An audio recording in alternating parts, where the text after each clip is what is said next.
Hi guys! So, nako'y gusto ipakita sa inyo ha, kanang naglagot ko, nga wala ko kasabot nga no, na ay parcel ni abot sa balay sa ko nakapangalan. So ako, nagunahon po ko, asa ko man ni siya napalit. Like, itan na ako ang Shopee, ang Lazada, ang TikTok. Wala man siya ko i-order nga yung ani ang amount. Yung amount guys is around piso na lang para mag 700. So imagine 700 ako na kay ng 700. Karon pag abot sa driver or buntag pa lang or udto pa lang nadawatan ako ang text nga na ay parcel maabot 699. So mga to nang una po nga di gid ni dapat ako aba or wala jud dapat ko madawat. Karon kung makiglalis ko sa driver, luoy pud kayo ang driver kay syempre siya ragoy gisugo ragud siya no. Karon nadawatan ako ang parcel, nagunahon ako unsa jud kaha ni siya.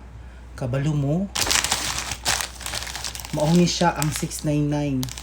Unya ang sulod sa 699. Kuya Gabak. Casing, gubaon na casing. Asa ka ni siya gikan. O kabalo asa ko mo reklamo ani. Casing. Unya na pagkid siya.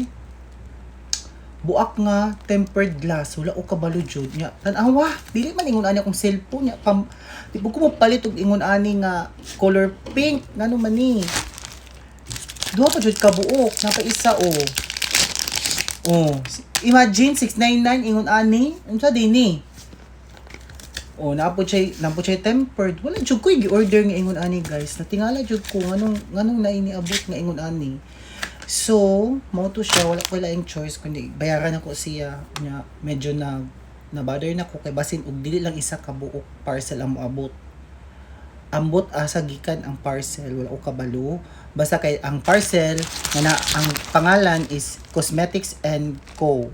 Corporation yata ni siya. Ang sender mo ni siya kani siya. Cosmetics and Co. or Corporation kana. Mo to guys, naglagot ko kay wala man gyapon ko choice. Luoy pud si manong driver or naghatod GNT pagid ni. Ita din ni mausab.